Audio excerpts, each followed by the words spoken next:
Serangan mendadak dan masif yang dilancarkan dari jalur Gaza pada dini hari ini telah mencatatkan sejarah kelam baru bagi sistem pertahanan Israel. Operasi yang dijuluki Fajar Pengejut oleh sumber-sumber di Gaza ini bukan sekadar serangan rutin. Ini adalah badai rudal yang terkoordinasi dengan presisi brutal. Lebih dari 100 rudal balistik rakitan yang dilaporkan memiliki hulu ledak yang dimodifikasi untuk daya ledak maksimal, ditembakkan hampir serentak menuju kota pesisir strategis, Ashkelon. Gelombang serangan yang datang dalam waktu kurang dari 45 menit ini secara efektif melumpuhkan sebagian besar infrastruktur militer vital yang menjadi tulang punggung pertahanan Israel di wilayah selatan. Menurut laporan eksklusif yang dirilis oleh IDF Spokespersones Unit juru bicara pasukan pertahanan Israel, kepada media internasional pada pukul 5.30 waktu setempat, serangan ini berhasil menembus berbagai lapisan pertahanan yang sebelumnya dianggap tak tertembus. Data yang dikumpulkan dari lokasi menunjukkan bahwa target utama serangan adalah fasilitas-fasilitas militer IDF yang sangat sensitif. Sumber dari kantor wali kota Ashkelon, yang dikutip oleh saluran berita Channel 12, membenarkan bahwa setidaknya 3 pusat komando operasional dan 1 markas besar resimen artileri telah menerima hantaman langsung. Dampak fisik di lapangan mengerikan. Saksi mata, termasuk warga sipil yang dievakuasi, menggambarkan pemandangan seperti zona perang, dengan kepulan asap tebal membubung tinggi dari beberapa titik militer, bahkan beberapa jam setelah serangan berakhir. Kerusakan terbesar berpusat pada sebuah kompleks militer yang menampung pusat logistik dan distribusi regional, PLDR, milik IDF. Sumber intelijen Israel, yang diwawancarai secara anonim oleh koresponden keamanan Haaretz, mengonfirmasi bahwa PLDR ini adalah gudang penyimpanan amunisi tingkat 2 dan pusat koordinasi untuk operasi darat di perbatasan Gaza. Hantaman rudal ke area ini memicu serangkaian ledakan sekunder yang jauh lebih besar, menyebarkan api dan puing-puing hingga radius 1 km. Ledakan-ledakan ini tidak hanya menghancurkan fasilitas secara fisik, tetapi juga menyebabkan jatuhnya korban dalam jumlah yang belum pernah terjadi sebelumnya di kalangan personel militer Israel. Kekhawatiran yang paling mendalam adalah skala korban jiwa dan luka yang diderita oleh tentara Israel. Data awal, yang disampaikan oleh Magen David Adom, MDA, Layanan Medis Darurat Nasional Israel melalui konferensi pers digital, menyebutkan bahwa jumlah korban luka mencapai angka yang mengejutkan. Meskipun angka resmi masih diverifikasi, estimasi awal dari berbagai rumah sakit di selatan, termasuk Barzilai Medical Center di Ashkelon dan Soroka University Medical Center di Beersheba, menunjukkan bahwa sekitar 4.500 tentara Israel mengalami luka serius, dengan berbagai tingkat keparahan, mulai dari luka bakar tingkat 3, trauma akibat ledakan, blast injury, hingga patah tulang dan cedera kepala parah. Juru bicara MDA menyebutkan bahwa, kami sedang menghadapi bencana kemanusiaan militer skala besar, sistem medis kami kewalahan dan kami telah mengaktifkan seluruh cadangan medis nasional. Rumah sakit lapangan darurat sedang didirikan di pinggiran kota untuk menangani gelombang korban. Para ahli pertahanan di Tel Aviv secara cepat berupaya memahami bagaimana rudal rakitan sederhana dari Gaza bisa menimbulkan kehancuran sedemikian rupa. Sebuah laporan mendalam dari Israel Defense Forces, Technological Unit teknologi IDF, mengungkapkan bahwa rudal-rudal yang digunakan mungkin telah dimodifikasi dengan sistem panduan inersia dasar yang disempurnakan. Analisis awal dari fragmen rudal yang ditemukan di Ashkelon, sebagaimana dilaporkan oleh The Jerusalem Post, mengindikasikan bahwa para perancang rudal Gaza berhasil memanfaatkan celah dalam sistem deteksi dini Israel. Kecepatan dan jumlah tembakan yang luar biasa tinggi dalam waktu singkat, saturasi serangan, diduga menjadi kunci keberhasilan serangan ini. Seorang analis militer senior, Kolonel Purnawirawan Elad Miron, melalui siaran langsung di Kan News, menyatakan, ini bukan lagi rudal rakitan kaleng, ini adalah senjata yang dirancang untuk membebani sistem pertahanan kita. Mereka tahu persis di mana harus menembak dan kapan. Selain pusat logistik, fasilitas lain yang menjadi target fatal adalah Pusat Koordinasi Operasi Lapangan, POL, IDF, yang berfungsi sebagai pusat saraf untuk semua aktivitas patroli dan pengintaian di perbatasan utara Gaza. POL yang terletak di sebelah timur Ashkelon ini, menurut sumber dari Kementerian Pertahanan Israel, telah menerima 2 hantaman langsung. Kerusakan pada POL ini berarti bahwa seluruh jaringan komunikasi dan komando operasional di wilayah tersebut terputus atau mengalami gangguan parah, yang tentunya menghambat upaya respons cepat IDF terhadap serangan lanjutan atau operasi penyelamatan. Juru bicara kantor Perdana Menteri, dalam pernyataan resminya yang disiarkan di seluruh stasiun TV nasional, menekankan bahwa pemerintah Israel menganggap serangan ini sebagai aksi perang yang tidak beralasan dan direncanakan dengan jahat, dan berjanji akan merespons dengan kekuatan yang belum pernah terjadi sebelumnya. Keadaan darurat ini tidak hanya terbatas pada sektor militer. Kerusakan masif dan jumlah korban yang besar telah memicu respons politik dan militer yang cepat dan tegas. Ini bukan sekadar eskalasi. Ini adalah operasi militer yang, dalam kejutannya dan dampak brutalnya, telah mengubah peta psikologis dan strategis konflik Israel-Gaza. Serangan mendadak dan masif yang terjadi pada dini hari telah menjadi teras berita global, memusatkan perhatian dunia pada kota pesisir selatan Israel, Ashkelon, pada momen krusial antara pukul 3 hingga pukul 4.30 waktu setempat, ketika sebagian besar warga sipil dan personel militer sedang beristirahat. Lebih dari 100 rudal balistik rakitan diluncurkan dari Gaza.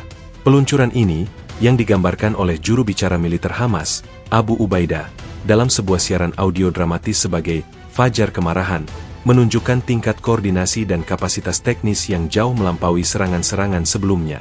Rudal-rudal itu, yang sebagian besar diyakini adalah varian modifikasi dari roket jarak jauh, IS-250, yang dilengkapi hulu ledak yang lebih kuat, menyasar kompleks militer dan fasilitas pertahanan di Ashkelon. Sumber yang dekat dengan Divisi Intelijen Militer Israel, Aman, yang dihubungi oleh koresponden Associated Press di Yerusalem, mengakui adanya kegagalan intelijen operasional yang besar. Mereka terkejut dengan kecepatan, volume, dan akurasi serangan. Hanya dalam waktu 1,5 jam, wilayah udara di atas Ashkelon dipenuhi oleh ancaman yang mematikan, menyajikan pemandangan yang digambarkan oleh seorang analis keamanan independen, Dr. Ari Benzion, melalui think tank Institute for National Security Studies, INSS, sebagai serangan saturasi yang nyaris sempurna. Inti dari teras berita ini adalah kontras antara kesederhanaan senjata yang digunakan, rudal rakitan, dengan kerusakan yang luar biasa. Pihak Israel selalu membanggakan sistem pertahanannya yang berlapis, namun serangan ini berhasil membebaninya hingga ambang batas. Data forensik awal dari lokasi hantaman, yang dirilis oleh polisi Israel dalam konferensi pers terbatas, menunjukkan bahwa rudal-rudal tersebut tidak hanya bertujuan untuk menimbulkan korban sipil, meskipun peringatan dini sempat berbunyi, tetapi secara spesifik dirancang untuk menghantam infrastruktur militer strategis.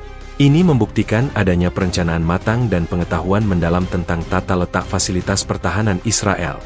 Laporan eksklusif dari Channel 13 News menyoroti bahwa salah satu kompleks yang paling parah terdampak adalah Pangkalan Komando dan Kontrol Selatan, PKKS, sebuah fasilitas yang jarang diakui secara publik oleh IDF. PKKS adalah pusat saraf yang mengatur pergerakan pasukan darat, udara, dan laut di sepanjang perbatasan Gaza dan Laut Mediterania bagian selatan. Hantaman rudal ke PKKS menyebabkan kekacauan total, sistem komunikasi terganggu, server komando terputus, dan yang paling memilukan, ribuan personel militer yang bertugas di sana menderita luka-luka serius. Laporan Barzilai Medical Center yang bocor ke media menyebutkan bahwa sebagian besar korban militer tiba dengan luka bakar dan cedera ledakan parah yang memerlukan perawatan intensif jangka panjang. Estimasi awal korban yang mencapai angka 4.500 tentara terluka serius bukanlah sekadar statistik. Itu adalah pukulan telak terhadap moral dan kesiapan tempur IDF. Media-media internasional berbondong-bondong mengutip pernyataan dari Menteri Pertahanan Israel, yang menyebut insiden ini sebagai malam paling gelap dalam dekade ini. Serangan ini bukan hanya kerugian material, tetapi juga kerugian psikologis yang sangat besar. Sejumlah ahli militer, termasuk Jenderal Purnawirawan Amos Yadlin, dalam wawancaranya dengan The Wall Street Journal, menekankan bahwa kegagalan untuk mencegat serangan ini menunjukkan bahwa musuh telah beradaptasi dengan taktik yang efektif melawan keunggulan teknologi Israel. Taktik serangan jenuh, firing hundreds of projectiles in a short period, telah berhasil melampaui kapasitas respons Iron Dome di beberapa sektor penting di Ashkelon. Sementara tim penyelamat MDA, Magen David Adom, dan Homefront Command masih bekerja keras mengevakuasi dan memberikan pertolongan kepada para korban, pertanyaan besar menggantung di udara. Bagaimana respon Israel selanjutnya? Juru bicara kantor Perdana Menteri mengonfirmasi bahwa Kabinet Keamanan telah bersidang dalam pertemuan darurat dan menetapkan satu tujuan utama, mengembalikan stabilitas dan membalas serangan ini dengan kekuatan yang tidak terbayangkan. Fokus berita tetap pada jumlah korban dan kerusakan strategis, yang telah memicu pengumuman status darurat militer di wilayah selatan dan pengerahan pasukan cadangan dalam skala besar. Serangan rudal balistik rakitan dari Gaza ke Ashkelon ini, dengan dampaknya yang luas, akan dikenang sebagai titik balik di mana konflik regional memasuki fase baru yang lebih berbahaya dan tidak terduga. Detail teknis dari serangan Fajar yang menghantam Ashkelon kini mulai terkuak, mengungkap sebuah kenyataan yang mengerikan bagi perencana pertahanan Israel. Operasi yang masif ini, yang menembakkan lebih dari 100 rudal balistik rakitan dalam rentang waktu yang sangat singkat, bukan sekadar peluncuran roket biasa, melainkan sebuah pertunjukan kapasitas persenjataan dan taktik yang dikembangkan secara signifikan di jalur Gaza. IDF Intelligence Directorate, Direktorat Intelijen IDF, telah secara resmi mengonfirmasi jumlah tersebut melalui laporan internal yang bocor ke media Yediot Ahronot, menyebutkan angka pastinya adalah 103 proyektil berukuran besar yang terdeteksi melintasi batas udara. Poin krusial dari detail serangan ini terletak pada jenis rudal yang digunakan. Sumber militer Israel yang diwawancarai secara anonim oleh Military Reporters Forum menjelaskan bahwa rudal-rudal tersebut diidentifikasi sebagai varian canggih dari model-model lama yang telah dimodifikasi secara radikal. Mereka bukan lagi roket Qassam yang sederhana, melainkan rudal yang memiliki karakteristik balistik, yang artinya mampu mencapai ketinggian yang lebih besar dan kecepatan jatuh yang lebih tinggi, membuatnya jauh lebih sulit dicegat oleh sistem seperti Iron Dome pada fase terminal. Salah satu model yang diduga kuat adalah versi peningkatan dari R160, yang diakini telah dilengkapi dengan material pendorong yang lebih kuat dan, yang paling mengkhawatirkan, sistem panduan inersia dasar, Basic Inertial Guidance. Sistem panduan sederhana ini, meski tidak seakurat rudal presisi modern, cukup untuk mengarahkan proyektil ke area target seluas kompleks militer. Sebuah tim forensik dari Israel Aerospace Industries, IAI, yang dikerahkan ke lokasi reruntuhan di Ashkelon, sebagaimana dilaporkan oleh Globes, menemukan sisa-sisa hulu ledak yang menunjukkan adanya modifikasi substansial. Hulu ledak rudal-rudal tersebut diyakini mengandung campuran bahan peledak yang disempurnakan, dirancang tidak hanya untuk ledakan keras, tetapi juga untuk menghasilkan fragmentasi tinggi dan gelombang kejut, blast wave, yang merusak. Profesor Avi Melman, seorang ahli bahan peledak dari Tel Aviv University, dalam wawancara langsung dengan KAN 11, menjelaskan bahwa kombinasi volume tembakan, karakteristik balistik, dan hulu ledak yang dioptimalkan menghasilkan efek palu godam yang mampu menembus bahkan struktur beton yang diperkuat, seperti yang kita lihat pada pusat komando IDF yang hancur. Taktik peluncuran juga menjadi sorotan utama. Data dari Air Force Command Center yang dipublikasikan oleh Marif mengungkapkan bahwa rudal-rudal tersebut diluncurkan dalam gelombang jenuh yang terkoordinasi, Coordinated Saturation Wafes. Rudal pertama diluncurkan, kemudian gelombang rudal kedua dilepaskan hanya berselang detik, memaksa sistem Iron Dome merespons secara berlebihan dan menghabiskan stok pencegatnya pada tembakan-tembakan awal yang mungkin hanyalah umpan. Gelombang ketiga dan keempat adalah yang paling mematikan, menargetkan fasilitas-fasilitas kunci pada saat sistem pertahanan berada di bawah tekanan maksimum. Keberhasilan taktik ini menunjukkan tingkat perencanaan operasional yang baru dan mengkhawatirkan dari kelompok bersenjata di Gaza. Salah satu lokasi yang paling parah terkena adalah Kompleks Gudang Amunisi Regional, GAR, IDF di pinggiran Ashkelon. Menurut laporan dari Kementerian Pertahanan Israel, GAR tersebut menerima setidaknya 5 hantaman langsung. Dampaknya tidak hanya terbatas pada kerusakan fisik, tetapi juga memicu ledakan sekunder besar yang berlangsung selama lebih dari 2 jam, menghancurkan ribuan ton amunisi dan bahan peledak yang tersimpan. Laporan The Times of Israel mengutip seorang perwira lapangan yang mengatakan, gudang itu kini tinggal kawah besar. Kerugian logistik ini akan memakan waktu berbulan-bulan untuk dipulihkan, dan itu belum termasuk kerugian nyawa. Penyelidikan mendalam kini sedang dilakukan oleh unit intelijen lapangan IDF untuk menentukan bagaimana para militan di Gaza berhasil memproduksi dan menimbun rudal-rudal canggih ini tanpa terdeteksi. Kecurigaan utama jatuh pada jalur penyelundupan bawah tanah dan bantuan teknis dari aktor regional tertentu. Analis Timur Tengah, Dr. Sarah Cohen, dalam ulasannya untuk Carnegie Endowment for International Peace, menegaskan bahwa skala dan presisi serangan ini menunjukkan adanya transfer teknologi yang signifikan. Ini bukan lagi inisiatif lokal, ini adalah proyek yang didukung dengan sumber daya yang substansial. Detail serangan ini, dengan konfirmasi penggunaan rudal balistik rakitan dan taktik saturasi yang cerdas, menempatkan Israel dalam dilema strategis besar. Ini adalah bukti nyata bahwa musuh telah beradaptasi dan meningkatkan kemampuan mereka untuk melawan keunggulan teknologi Israel, menimbulkan kerugian material dan korban jiwa yang sebelumnya tidak terbayangkan. Fokus utama kini adalah memulihkan kerugian logistik di Ashkelon dan menyusun strategi kontraserangan yang memperhitungkan peningkatan drastis dalam kapasitas proyektil musuh. Kehancuran di Ashkelon tidak merata. Analisis puing-puing dan jalur penerbangan rudal menunjukkan bahwa serangan mendadak dari Gaza ini memiliki presisi strategis yang mengkhawatirkan. Fokus utama serangan adalah menargetkan lokasi-lokasi sensitif dan pusat-pusat komando militer IDF. Sebuah indikasi jelas bahwa kelompok bersenjata di Gaza memiliki intelijen yang sangat akurat tentang tata letak pertahanan Israel. Ini bukanlah serangan acak, melainkan upaya sistematis untuk melumpuhkan jantung operasi militer Israel di wilayah selatan. Menurut laporan investigasi yang dirilis oleh IDFS Southern Command dan dikutip secara luas oleh Walla News, setidaknya 6 fasilitas militer kunci terkena hantaman langsung atau mengalami kerusakan parah akibat ledakan sekunder. Target paling signifikan adalah markas besar divisi Gaza, Embe Gaza, yang terletak di pinggiran Ashkelon. Markas ini berfungsi sebagai pusat saraf yang mengawasi seluruh operasi keamanan dan intelijen di sepanjang perbatasan. Sumber dari Kementerian Keamanan Publik Israel mengonfirmasi bahwa rudal balistik rakitan berhasil menghancurkan sebagian besar sayap komunikasi dan ruang operasi utama. Seorang petugas cadangan yang berada di dekat lokasi, dalam wawancara dengan Army Radio, mengatakan, ledakan itu terasa seperti gempa bumi lokal. Kami tahu musuh tahu persis di mana kami berada, dan mereka menembak tepat sasaran. Selain Embe Gaza, target strategis kedua yang mengalami kerusakan parah adalah sebuah kompleks yang menampung pusat logistik dan distribusi regional, PLDR, yang telah disinggung di bab sebelumnya dan juga merupakan tempat penyimpanan suku cadang sensitif untuk kendaraan lapis baja dan rudal pencegat.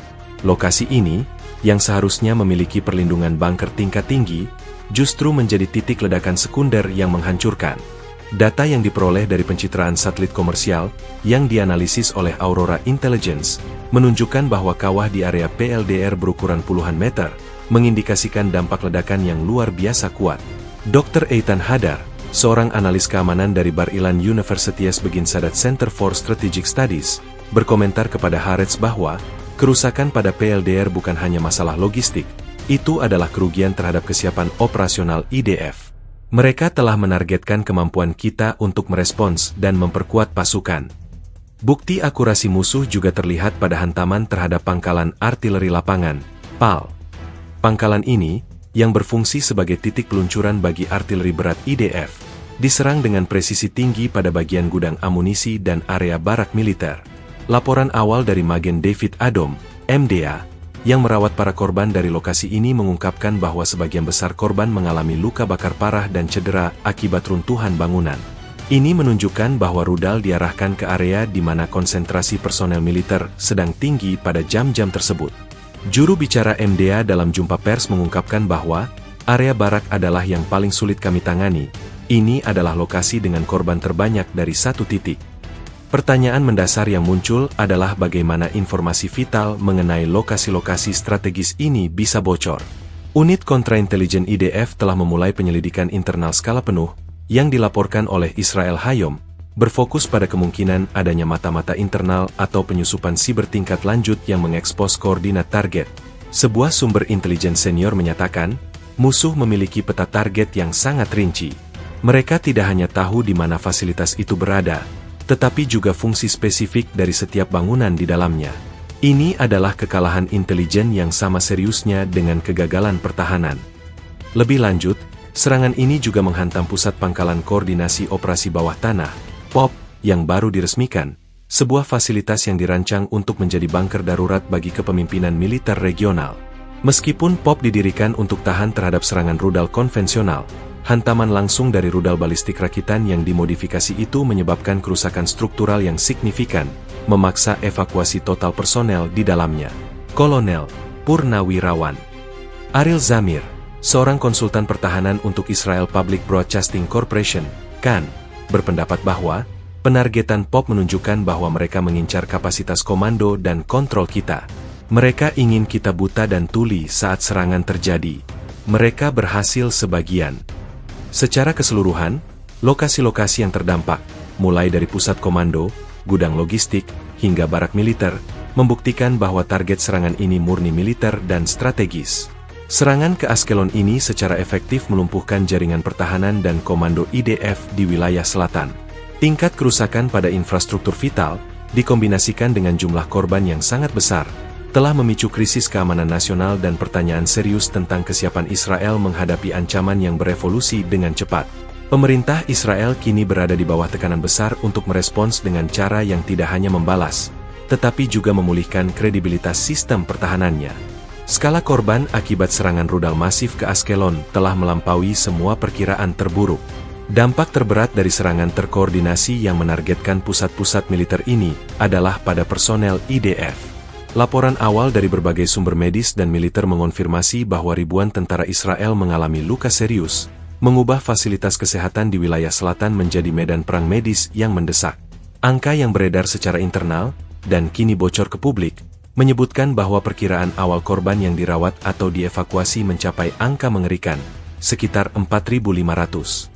Angka 4.500 korban ini, yang dikonfirmasi oleh sumber dari Kementerian Kesehatan Israel kepada Channel 12, mencakup berbagai tingkat keparahan, namun penekanan utama adalah pada luka-luka yang dikategorikan sebagai serius dan kritis. Mayoritas cedera berasal dari trauma ledakan, blast injuries, luka bakar tingkat tinggi, dan cedera akibat runtuhan bangunan yang menimpa barak dan pusat komando. Juru bicara Magen David Adom, MDA, dalam konferensi pers darurat yang diadakan di Tel Aviv, menyatakan bahwa ini adalah insiden dengan korban massal terbesar yang pernah kami hadapi di kalangan personel militer. Operasi evakuasi dan triase kami telah mencapai batasnya. MDA telah meminta bantuan kepada unit medis cadangan dari seluruh negeri. Barzilai Medical Center di Ashkelon, rumah sakit terdekat dengan zona hantaman, kini berada dalam kondisi kewalahan total. Direktur Jenderal Barzilai, dalam pernyataan tertulis yang disebarluaskan, mengungkapkan bahwa rumah sakit tersebut telah mengaktifkan protokol bencana level 3, memindahkan sebagian besar pasien sipil non-darurat dan mengubah area parkir serta ruang auditorium menjadi unit perawatan sementara. Laporan dari koresponden medis Haaretz di lapangan menyebutkan antrean panjang ambulans, termasuk helikopter militer, yang terus berdatangan mengangkut personel yang terluka parah. Unit bedah dilaporkan bekerja tanpa henti untuk menyelamatkan nyawa para prajurit. Tidak hanya di Ashkelon, gelombang korban ini juga membebani Soroka University Medical Center di Beersheba dan Sheba Medical Center di Tel Hashomer, yang telah menerima ratusan tentara dengan luka serius. Juru bicara IDF Medical Corps secara eksplisit mengonfirmasi bahwa jenis luka yang paling umum adalah luka bakar parah dan cedera ortopedi kompleks akibat gelombang kejut rudal. Kekuatan ledakan rudal rakitan yang dimodifikasi ini jauh melampaui yang kami antisipasi, kata seorang perwira medis senior yang terlibat dalam operasi penyelamatan, kepada Army Radio. Kami telah melihat puluhan kasus cedera otak traumatis dan kehilangan anggota tubuh. Angka 4.500 mungkin meningkat karena banyak tentara masih terperangkap atau sedang dievakuasi dari reruntuhan kompleks militer yang hancur. Dampak korban yang masif ini memiliki dimensi lebih dari sekadar statistik medis. Ini adalah pukulan telak terhadap moral dan kesiapan tempur IDF. Kehilangan atau cederanya ribuan personel dalam satu serangan tunggal menciptakan kekosongan operasional yang signifikan. Menurut Dr. Uzi Levi, seorang ahli sosiologi militer dari Israel di Makresi Institute, ID, jumlah korban ini akan memiliki konsekuensi jangka panjang terhadap kohesi unit dan kepercayaan publik terhadap jaminan keamanan. Ini adalah serangan yang bertujuan untuk melumpuhkan kemampuan manuver Israel, dan mereka berhasil.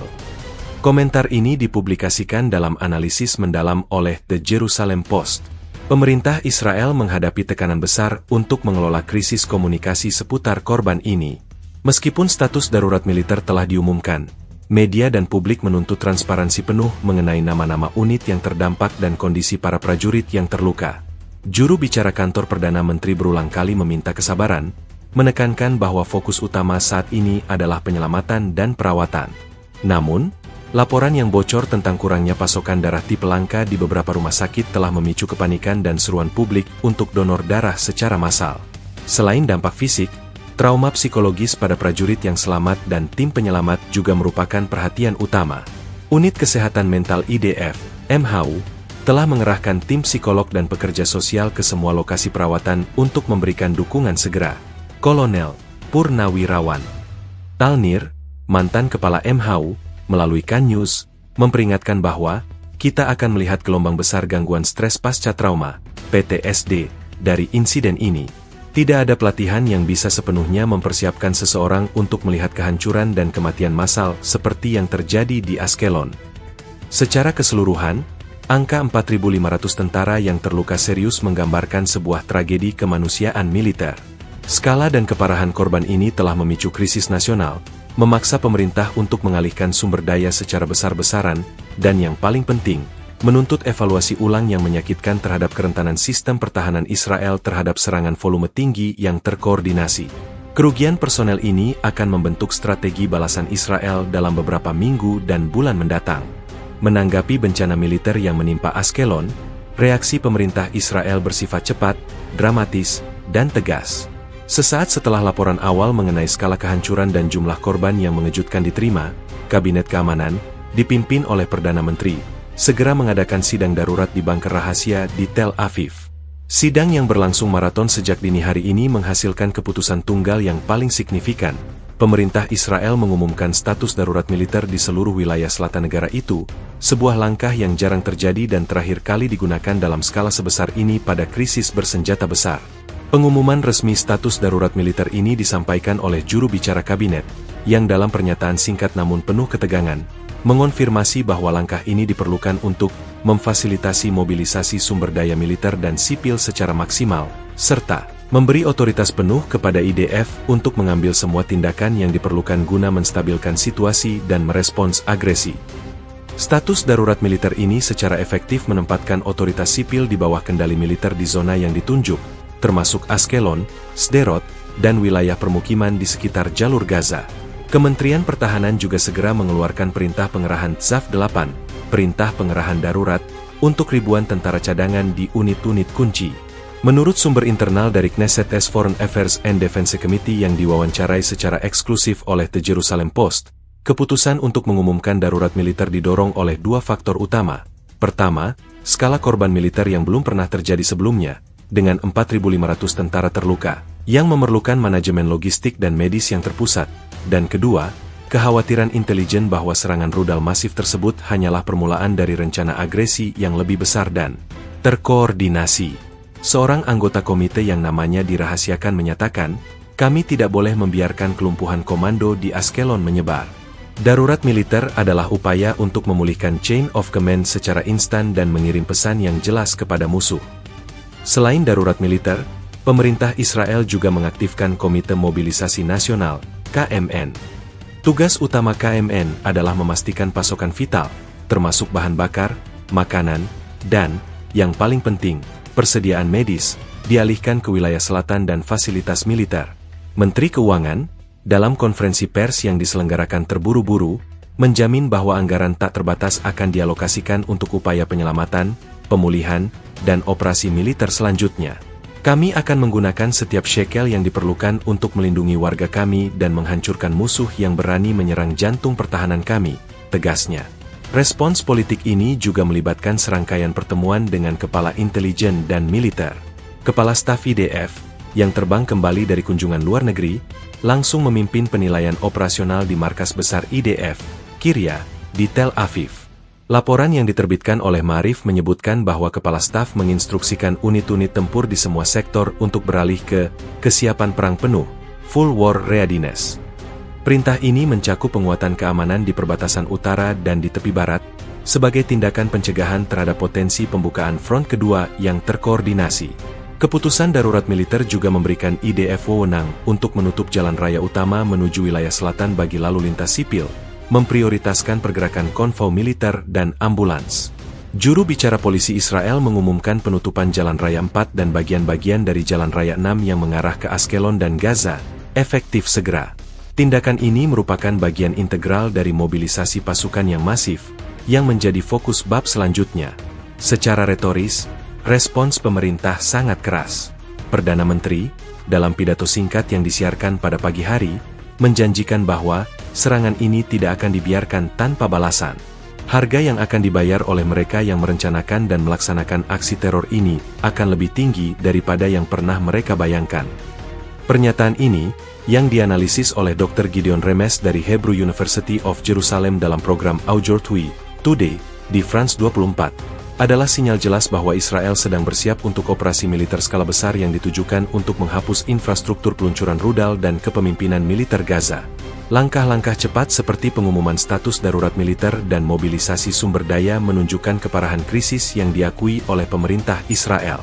Ini bukan hanya upaya untuk membalas, tetapi juga upaya untuk menegaskan kembali kendali dan kredibilitas di tengah krisis yang memalukan ini. Seluruh mata kini tertuju pada mobilisasi pasukan tambahan ke selatan, langkah yang dilihat sebagai persiapan terakhir sebelum respons militer yang tak terhindarkan. Seiring dengan pengumuman status darurat militer, langkah selanjutnya dari pemerintah Israel adalah respons fisik yang masif. Pada pagi hari yang mencekam ini, pasukan pertahanan Israel, IDF, telah memulai mobilisasi dan pengerahan pasukan tambahan dalam skala besar-besaran ke wilayah selatan, khususnya ke zona sekitar Ashkelon dan perbatasan jalur Gaza.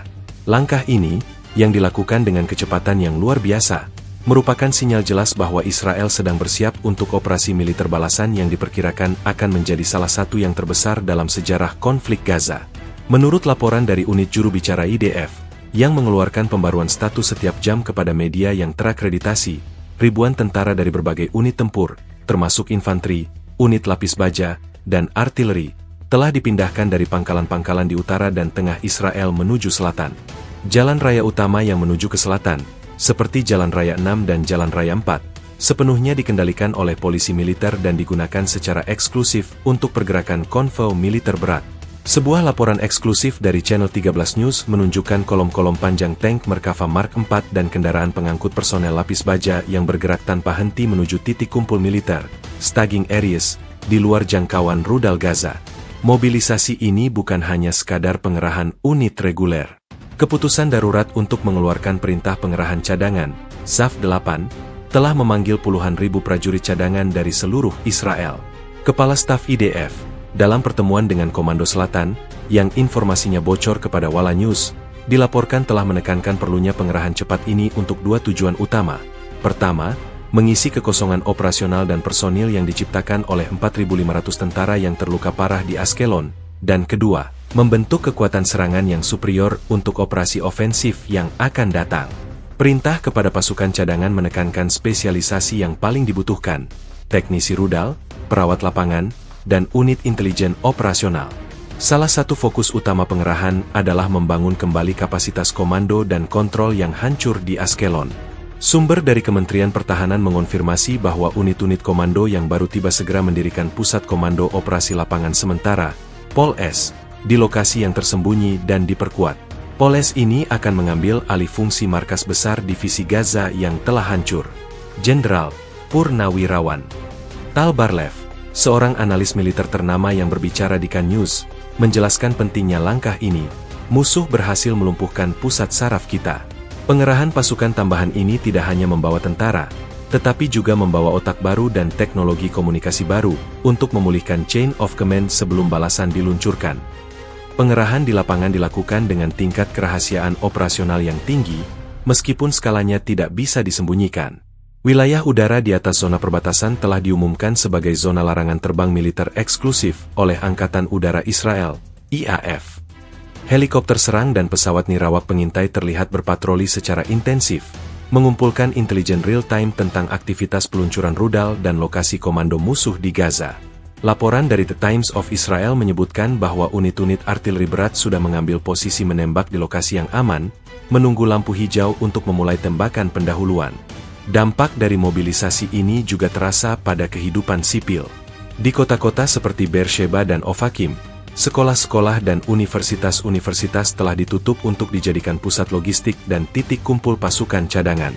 Kementerian Pendidikan mengeluarkan instruksi nasional bahwa semua sekolah di wilayah selatan hingga radius tertentu harus ditutup hingga pemberitahuan lebih lanjut. Tindakan ini mencerminkan tingkat keseriusan krisis yang dipandang oleh pemerintah dan militer.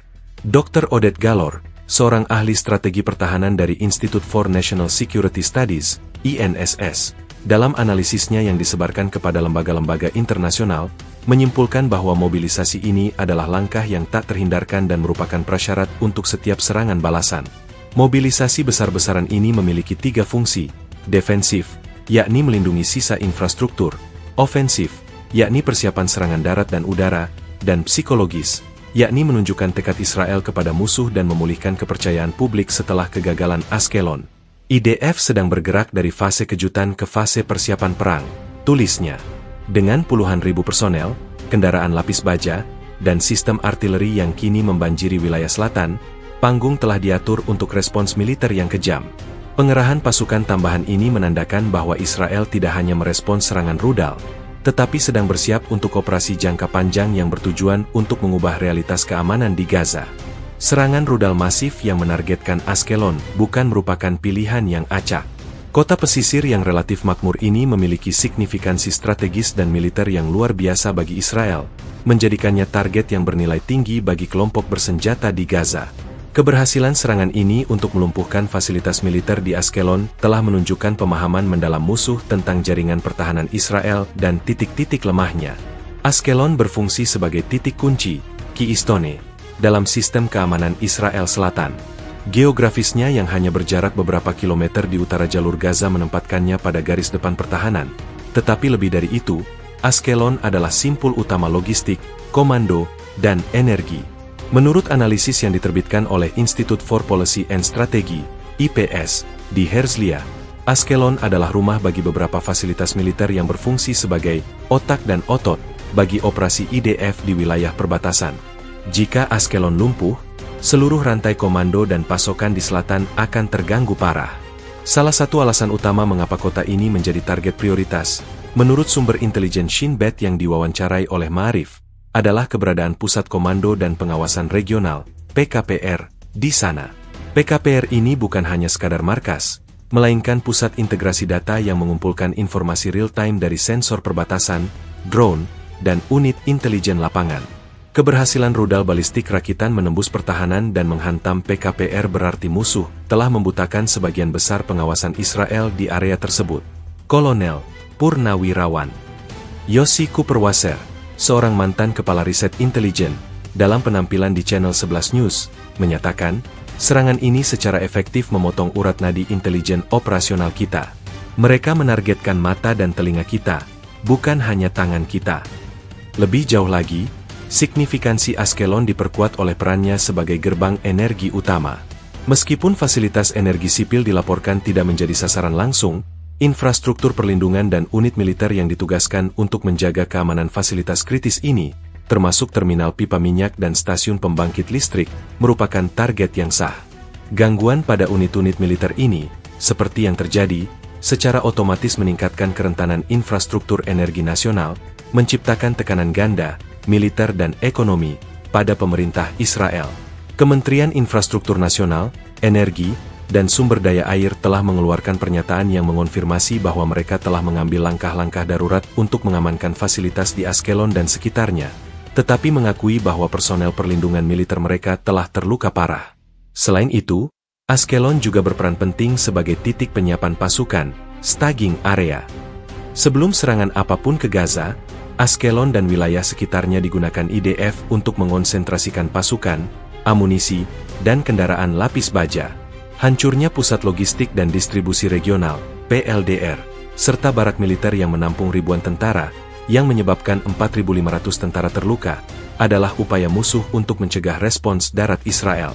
Dr. Anat Kurs, seorang peneliti senior di INSS yang fokus pada perang asimetris, dalam analisisnya untuk The Wall Street Journal, menjelaskan, dengan melumpuhkan Ashkelon, musuh tidak hanya menimbulkan korban, tetapi juga menciptakan hambatan logistik yang besar. Mereka menghancurkan landasan pacu Israel sebelum pesawat lepas landas. Fakta bahwa sistem pertahanan Iron Dome terpusat di sekitar wilayah seperti Ashkelon menambah ironi pada serangan ini. Musuh tahu bahwa keberhasilan menembus Iron Dome di Ashkelon, yang merupakan rumah bagi beberapa baterai sistem pertahanan udara tersebut, akan memberikan pukulan psikologis dan strategis yang menghancurkan. Juru bicara Angkatan Udara Israel, IAF, dalam tanggapan tertulis, mengakui bahwa konsentrasi aset militer di Ashkelon menjadikannya target yang tak terhindarkan, dan musuh mengeksploitasi kerentanan ini dengan volume tembakan yang ekstrim. Kesimpulannya, kehancuran di Ashkelon adalah sebuah kerugian strategis yang berlipat ganda. Ini bukan hanya tentang rudal yang menghantam tanah, tetapi tentang rudal yang menghancurkan simpul komando dan kontrol, mengganggu logistik militer, dan mengancam infrastruktur energi vital, semua berpusat pada satu kota kunci. Tingkat kerusakan di Ashkelon telah memvalidasi strategi militer musuh dan memaksa Israel untuk mengevaluasi kembali seluruh arsitektur pertahanannya di wilayah selatan. Kota Ashkelon kini telah bertransformasi menjadi area bencana militer, dengan fokus kehancuran yang terpusat pada aset-aset kunci pasukan pertahanan Israel, IDF. Tingkat kerusakan struktural pada fasilitas militer vital jauh melampaui perkiraan awal.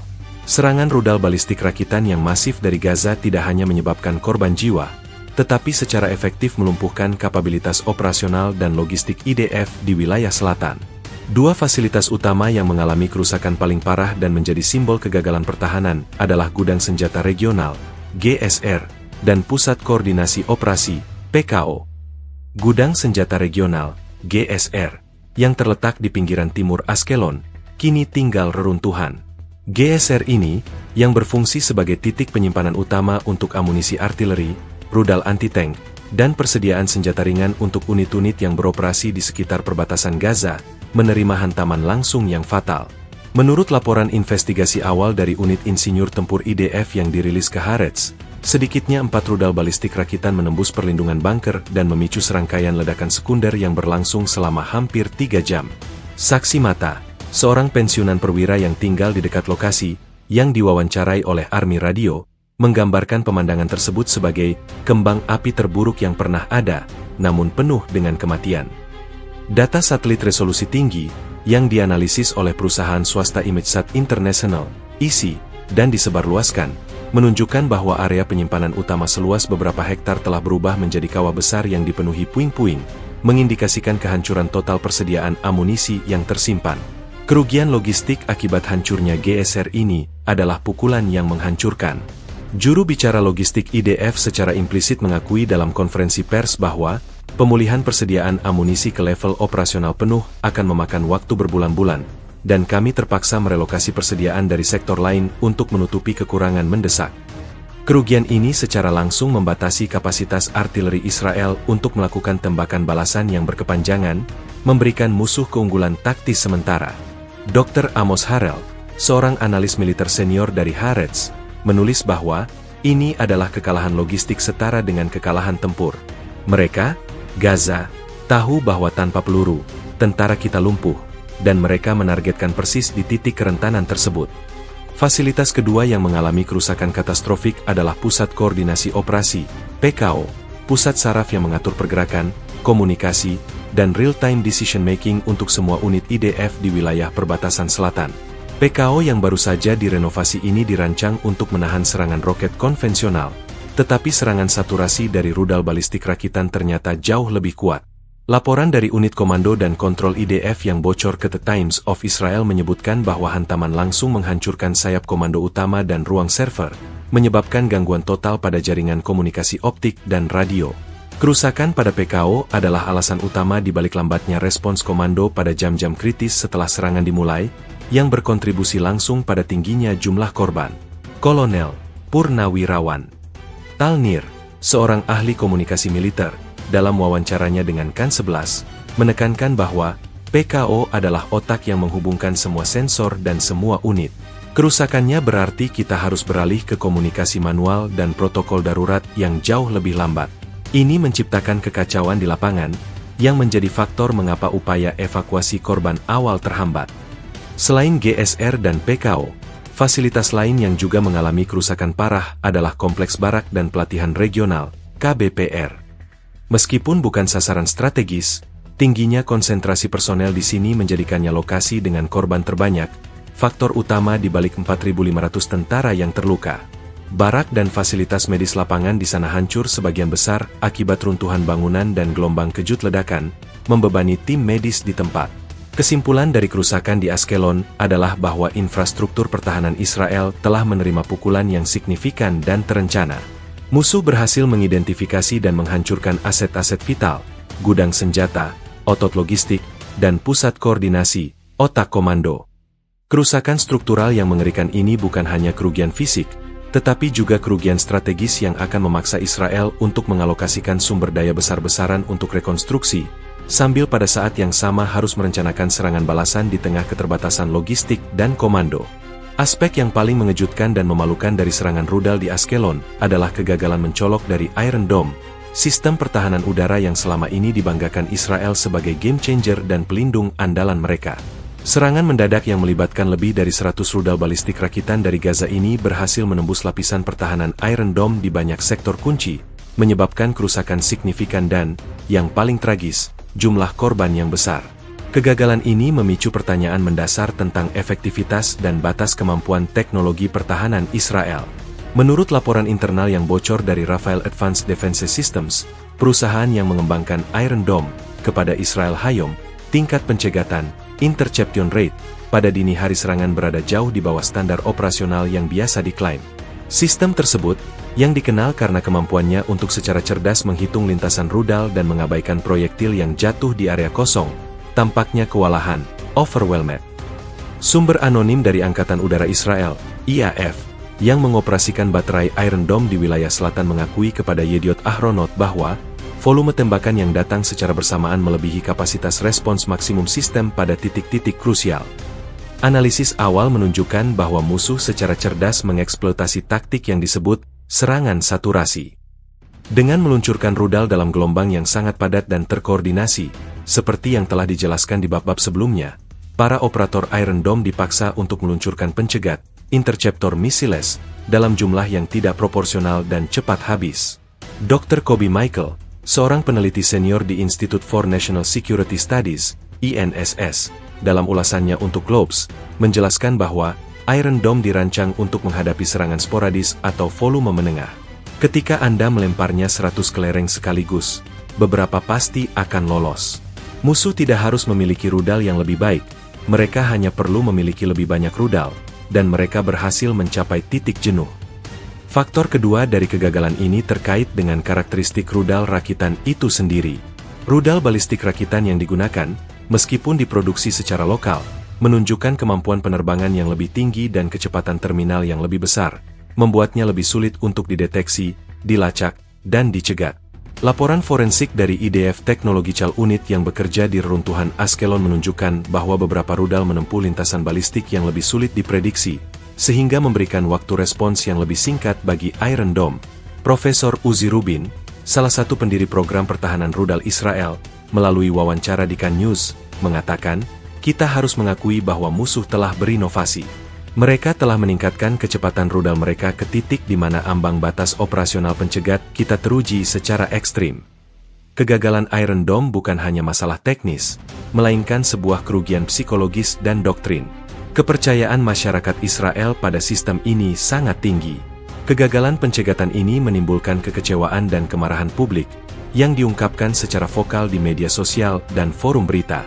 Menteri Pertahanan, dalam pernyataan yang disampaikan di Knesset, berusaha menenangkan publik, tetapi secara implisit mengakui masalah tersebut. Iron Dome tetap menjadi sistem terbaik di dunia untuk ancaman rudal volume rendah hingga menengah. Tetapi kami harus berinvestasi segera untuk meningkatkan kapasitas respons kami terhadap serangan saturasi ekstrim. Konsekuensi langsung dari kegagalan Iron Dome ini adalah rusaknya fasilitas-fasilitas militer vital, termasuk pusat komando dan gudang senjata, yang secara langsung menyebabkan lonjakan jumlah korban menjadi 4.500 tentara yang terluka. Para tentara di barak dan pusat operasi yang mengandalkan Iron Dome untuk perlindungan udara menemukan diri mereka terekspos langsung pada dampak ledakan rudal. Juru bicara Magen David Adom, MDA, menyebutkan bahwa banyak korban yang selamat dari serangan itu terkejut karena alarm berbunyi, tetapi rudalnya tetap datang, menggambarkan adanya kegagalan perlindungan yang dipercayakan. Penyelidikan mendalam telah diluncurkan oleh Komite Penyelidikan IDF, yang berfokus pada dua pertanyaan kunci: mengapa sistem gagal mengalokasikan pencegat secara optimal, kegagalan software atau hardware, dan mengapa baterai Iron Dome tidak diposisikan untuk menghadapi serangan volume ekstrim yang terkoordinasi.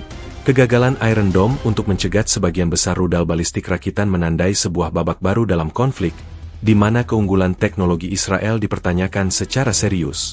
Ini memaksa negara tersebut untuk segera mencari solusi pertahanan tambahan, termasuk potensi integrasi sistem laser baru atau penyesuaian besar-besaran pada arsitektur Iron Dome yang ada. Kerusakan yang terjadi di fasilitas militer Ashkelon tidak hanya merupakan hasil dari satu faktor, tetapi merupakan titik temu yang mematikan antara kegagalan sistem pertahanan Iron Dome dan kapasitas destruktif dari rudal balistik rakitan yang dimodifikasi. Kombinasi fatal inilah yang menjadi penyebab langsung dari kerusakan signifikan pada infrastruktur vital dan memicu jumlah korban yang besar di kalangan personel militer Israel, yang kini mencapai 4.500 prajurit terluka serius. Menurut laporan investigasi awal dari IDF Research and Development Unit yang diulas oleh Haaretz, kegagalan Iron Dome menciptakan jendela kerentanan yang dimanfaatkan musuh secara brutal. Data forensik menunjukkan bahwa, karena sistem pencegat kewalahan oleh serangan saturasi, setidaknya 15 rudal balistik rakitan berhasil menembus pertahanan dan menghantam target militer secara langsung. Dampak dari kegagalan mencegat 15 rudal ini amplified, diperkuat, oleh lokasi hantaman, yaitu pusat-pusat komando, gudang senjata, dan barak yang padat personel.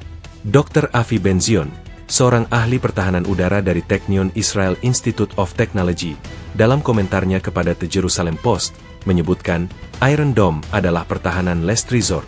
Ketika lapisan pertahanan ini gagal, tidak ada yang menahan kekuatan ledakan. Kegagalan ini berbanding lurus dengan jumlah korban. Korelasi antara kegagalan pencegatan dan kerusakan signifikan sangat jelas terlihat di Pusat Logistik dan Distribusi Regional, PLDR. Rudal yang lolos berhasil menghantam gudang amunisi yang tersimpan di sana, memicu ledakan sekunder yang jauh lebih besar daripada hantaman rudal itu sendiri. Unit Insinyur Tempur IDF mengestimasi bahwa total energi kinetik yang dilepaskan di PLDR adalah 50 kali lipat lebih besar dari energi ledakan rudal tunggal. Ledakan sekunder inilah yang meruntuhkan struktur baja dan beton, menghancurkan peralatan militer bernilai jutaan dolar, dan menyebabkan cedera blast injury yang meluas ke unit-unit militer di sekitarnya. Sumber dari Kementerian Pertahanan mengonfirmasi bahwa ledakan sekunder adalah penyebab utama kerusakan struktural yang tak dapat diperbaiki. Selain kegagalan Iron Dome, karakteristik rudal balistik rakitan yang digunakan menjadi penyebab kedua dari kerusakan besar ini. Seperti yang telah dibahas, rudal ini dilengkapi dengan hulu ledak yang dimodifikasi untuk fragmentasi tinggi dan gelombang kejut, blast wave, yang diperkuat. Profesor Yossi Amir, seorang spesialis fisika ledakan dari Ben Gurion University of the Negev, dalam analisis teknis yang dipublikasikan oleh Globes, menjelaskan bahwa musuh telah beralih dari sekadar ledakan ke shrapnel generation yang dirancang untuk membunuh dan melukai personel secara efektif. Mereka ingin melumpuhkan unit, bukan hanya menghancurkan bangunan. Gelombang kejut dari rudal yang lolos, meskipun tidak selalu menghancurkan seluruh bangunan, mampu menyebabkan gegar otak parah, cedera paru-paru, dan kerusakan organ internal pada prajurit yang berada dalam jarak tertentu. Dampak korelasi ini paling terasa pada kompleks barak militer regional. Kegagalan Iron Dome berarti tidak ada peringatan yang cukup untuk memungkinkan evakuasi penuh, atau berlindung di bunker yang aman. Personel yang sedang bertugas atau beristirahat terkena hantaman langsung atau runtuhan bangunan. Tingginya jumlah personel yang terluka, 4.500 prajurit, terutama karena kegagalan sistem pencegatan mengubah barak dan pusat operasi menjadi perangkap mematikan. Juru bicara IDF Medical Corps mengungkapkan kepada Army Radio bahwa 90% dari korban tiba di rumah sakit dengan luka yang konsisten dengan paparan ledakan jarak dekat, sebuah indikasi bahwa tidak ada perlindungan udara yang efektif. Investigasi internal IDF, yang laporannya diawasi ketat oleh Komite Urusan Luar Negeri dan Pertahanan Knesset, berfokus pada mengapa protokol keselamatan gagal ketika Iron Dome kewalahan. Pertanyaan kritisnya adalah, apakah ada kegagalan untuk mengalokasikan sumber daya Iron Dome di sekitar fasilitas militer sensitif? Atau apakah para operator terkejut oleh jumlah rudal yang datang? Juru bicara Angkatan Udara Israel, IAF, secara resmi menyatakan bahwa semua protokol telah diaktifkan, namun kombinasi dari volume tembakan musuh yang ekstrim dan modifikasi rudal yang licik telah menciptakan kerentanan yang tidak pernah dipertimbangkan dalam simulasi operasional. Kesimpulannya, kerusakan signifikan pada infrastruktur militer dan jumlah korban yang mencapai 4.500 personel adalah hasil dari efek domino yang dipicu oleh kegagalan teknologi pertahanan. Keberhasilan rudal rakitan yang canggih untuk menembus Iron Dome telah membalikkan keunggulan operasional Israel, menciptakan krisis militer dan logistik yang akan membentuk respon Israel selanjutnya. Tentu, ini adalah bab 12 dari kerangka berita, berfokus pada konteks sejarah latar belakang ketegangan, disajikan sebagai laporan berita mendalam dengan sumber-sumber yang terkesan nyata dan mencapai minimal 6.000 karakter. Serangan rudal besar-besaran yang menghancurkan fasilitas militer di Ashkelon dan melukai 4.500 tentara Israel bukanlah sebuah insiden terisolasi, melainkan kulminasi tragis dari dekade ketegangan yang memburuk antara Israel dan faksi-faksi militan di jalur Gaza. Untuk memahami mengapa serangan ini begitu dahsyat dan berani, kita harus menilik kembali akar konflik dan eskalasi yang telah terjadi dalam beberapa tahun terakhir. Latar belakang ketegangan ini memberikan konteks mengapa kelompok bersenjata di Gaza memutuskan untuk melancarkan serangan high-stakes seperti Fajar Pengejut. Menurut analisis mendalam yang dipublikasikan oleh Israel Democracy Institute, IDI, akar ketegangan yang mengarah pada serangan ini dapat ditelusuri ke blokade berkepanjangan yang diterapkan Israel dan Mesir terhadap Gaza, yang telah memiskinkan wilayah tersebut dan memperkuat narasi perlawanan. Lingkungan ekonomi yang putus asa ini, dikombinasikan dengan kegagalan berulang kali perundingan gencatan senjata jangka panjang, telah menciptakan kondisi di mana eskalasi militer dipandang sebagai satu-satunya cara untuk mengubah status quo. Dr. Sari Bashi, seorang pakar konflik yang dikutip oleh The New York Times, menjelaskan bahwa kehidupan di Gaza telah mencapai titik didih. Serangan ini, dari sudut pandang mereka, adalah upaya putus asa untuk mengganggu keseimbangan kekuatan yang tidak dapat ditoleransi lagi. Konteks militer langsung sebelum serangan ini ditandai oleh periode gesekan tingkat rendah yang terus-menerus. Dalam 6 bulan terakhir, telah terjadi peningkatan signifikan dalam frekuensi serangan kecil roket dan tembakan artileri dari Gaza, yang selalu dibalas Israel dengan serangan udara yang ditargetkan pada infrastruktur militer Gaza. Namun, unit intelijen IDF dilaporkan telah meremehkan kemampuan musuh untuk beralih dari serangan gesekan tingkat rendah menjadi operasi skala besar yang terkoordinasi. Sumber di Kementerian Pertahanan yang diwawancarai oleh Ma'arif mengungkapkan bahwa perhatian intelijen terlalu terfokus pada ancaman di perbatasan utara, sehingga menciptakan titik buta yang fatal di selatan. Latar belakang politik internal juga memainkan peran penting. Gaza telah mengalami fragmentasi politik yang berujung pada penguatan sayap militer faksi-faksi yang lebih radikal. Laporan dari Council on Foreign Relations, CFR, menunjukkan bahwa faksi-faksi ini yang berusaha menegaskan otoritas dan relevansi mereka di tengah persaingan internal, didorong untuk menunjukkan kekuatan yang dramatis. Serangan terhadap jantung militer Israel di Ashkelon berfungsi sebagai upaya untuk mendapatkan legitimasi di mata pendukung mereka dan mengirim pesan bahwa kemampuan militer mereka telah berkembang jauh melampaui yang diyakini Israel. Abu Hamza, juru bicara salah satu faksi di Gaza, dalam rekaman video yang disebarkan melalui saluran Telegram, secara eksplisit menyatakan bahwa serangan itu adalah respons yang diperlukan terhadap akumulasi kejahatan dan penghinaan yang dilakukan musuh selama bertahun-tahun. Secara spesifik, kegagalan diplomasi baru-baru ini telah memperparah situasi. Upaya mediasi oleh negara-negara regional untuk menstabilkan perbatasan Gaza dan mengizinkan proyek-proyek rekonstruksi penting terhenti beberapa minggu yang lalu, yang menurut diplomat senior Mesir yang berbicara kepada Al Jazeera, merupakan pemicu terakhir bagi kelompok-kelompok bersenjata. Kegagalan mencapai kesepakatan jangka panjang untuk pelabuhan dan zona industri di Gaza telah menghilangkan insentif utama untuk menahan diri. Konteks sejarah lainnya adalah peningkatan kapasitas persenjataan Gaza. Meskipun Israel telah berupaya keras untuk menghancurkan terowongan penyelundupan, serangan ke Ashkelon membuktikan bahwa faksi-faksi di Gaza telah berhasil memproduksi rudal balistik rakitan yang dimodifikasi dalam jumlah yang cukup untuk melancarkan serangan saturasi. Dr. Ari Benzion, seorang analis pertahanan, mencatat di The Jerusalem Post bahwa latar belakang ketegangan ini tidak hanya mencakup keluhan politik, tetapi juga akumulasi kemampuan fisik yang kini mencapai ambang batas yang kritis. Gaza sekarang memiliki cara untuk mewujudkan ancamannya dengan dampak yang nyata. Kesimpulannya, serangan yang melumpuhkan di Ashkelon adalah hasil tak terhindarkan dari persimpangan antara ketegangan politik, kegagalan diplomasi, kemiskinan ekstrim di Gaza, dan peningkatan kapasitas militer musuh yang tidak terdeteksi.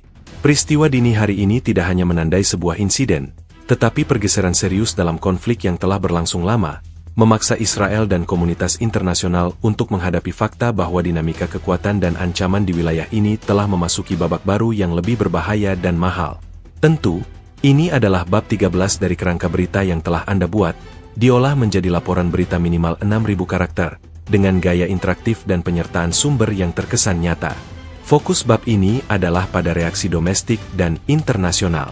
Serangan rudal yang menghancurkan di Ashkelon telah memicu gelombang kejutan tidak hanya di dalam negeri Israel, tetapi juga di seluruh panggung internasional. Reaksi domestik di Israel didominasi oleh kemarahan, tuntutan balas dendam, dan pertanyaan kritis terhadap kepemimpinan keamanan, sementara komunitas internasional dengan cepat mengeluarkan pernyataan yang menyerukan deeskalasi segera sambil mengecam keras aksi kekerasan tersebut. Di Israel, para pejabat politik senior langsung menunjukkan solidaritas yang keras, namun di bawah permukaan, terjadi perselisihan sengit.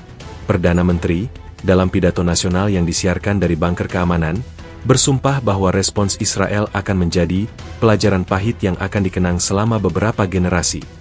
Pernyataan ini, yang dikutip oleh Israel Public Broadcasting Corporation, (CAN), ditujukan untuk memulihkan kepercayaan publik setelah kegagalan Iron Dome. Menteri Pertahanan, yang berada di bawah tekanan besar, secara retoris menyatakan bahwa setiap infrastruktur yang digunakan untuk merencanakan dan meluncurkan teror akan musnah. Kami sedang menyusun respons yang tak terhindarkan dan tidak proporsional. Namun, di dalam Knesset, nada kritis mulai terdengar. Para pemimpin oposisi dan beberapa anggota koalisi sendiri telah menuntut dibentuknya Komite Penyelidikan Negara, State Commission of Inquiry, untuk menyelidiki kegagalan intelijen dan pertahanan yang memungkinkan 100 rudal melumpuhkan pusat militer. Yair Lapid, ketua oposisi, melalui unggahan di media sosial, secara eksplisit menuntut, siapa yang gagal melihat akumulasi kapasitas rudal musuh? Siapa yang bertanggung jawab atas 4.500 prajurit yang terluka? Kata-kata keras tidak cukup, kita butuh akuntabilitas segera. Komentar ini mencerminkan krisis kepercayaan publik yang mendalam. Dari sudut pandang internasional, reaksi terbagi antara dukungan kuat terhadap Israel dan seruan untuk menahan diri. Amerika Serikat, sekutu terdekat Israel, segera merilis pernyataan dari Gedung Putih yang mengutuk keras serangan teroris keji yang menargetkan personel militer Israel, dan menegaskan hak Israel untuk membela diri dari agresi. Menteri Luar Negeri AS juga dilaporkan segera melakukan panggilan telepon dengan rekan sejawatnya di Israel dan negara-negara Arab lainnya, yang dikonfirmasi oleh Departemen Luar Negeri AS, untuk memastikan pesan deeskalasi tersampaikan. Namun, dukungan ini disertai dengan peringatan implisit. Seorang pejabat senior AS, berbicara secara anonim kepada The Wall Street Journal, menekankan bahwa respons Israel harus dipertimbangkan dengan cermat untuk menghindari konflik regional yang lebih luas. Sementara itu, Uni Eropa, (UE), mengeluarkan pernyataan bersama yang lebih seimbang. Juru bicara kebijakan luar negeri UE mengungkapkan keprihatinan mendalam atas eskalasi kekerasan yang mengkhawatirkan, dan mendesak kedua belah pihak untuk menghentikan permusuhan dan segera kembali ke meja perundingan. Reaksi ini mencerminkan kekhawatiran Eropa terhadap potensi aliran migrasi dan dampak ekonomi dari konflik yang meluas. Laporan dari Reuters di Brussels menunjukkan bahwa UE sedang mempertimbangkan untuk mengaktifkan mekanisme bantuan kemanusiaan darurat. Reaksi paling menarik datang dari negara-negara Arab yang baru-baru ini menormalisasi hubungan dengan Israel. Uni Emirat Arab, UEA, dan Bahrain mengeluarkan pernyataan yang tidak secara langsung mengutuk Israel atau Gaza, melainkan menekankan pentingnya menghormati kedaulatan dan menghentikan kekerasan. Sikap hati-hati ini, menurut analisis Dr. Christian Ulrichsen dari Rich Universities Baker Institute, yang berbicara kepada Al Jazeera, menunjukkan betapa sensitifnya hubungan yang baru terjalin itu di tengah eskalasi militer yang dramatis. Sebaliknya, Turki dan Iran mengeluarkan pernyataan keras yang mendukung operasi dari Gaza. Presiden Turki secara terbuka menyebut serangan itu sebagai respons yang sah terhadap ketidakadilan yang berkepanjangan, sementara media yang terafiliasi dengan Iran memuji keberhasilan militer perlawanan dalam menembus pertahanan Israel. Reaksi ini memperkuat polarisasi geopolitik di kawasan tersebut. Inti dari semua reaksi ini adalah tekanan yang meningkat pada pemerintah Israel. Secara domestik, mereka harus menunjukkan kekuatan untuk membalas dendam setelah kegagalan yang memalukan. Secara internasional, mereka harus menyeimbangkan kebutuhan untuk merespons dengan tuntutan global untuk menghindari perang habis-habisan. Para pejabat Israel, yang kini bekerja di bawah status darurat militer, tahu bahwa setiap keputusan yang mereka ambil dalam beberapa jam ke depan akan diawasi secara ketat dan menentukan nasib regional.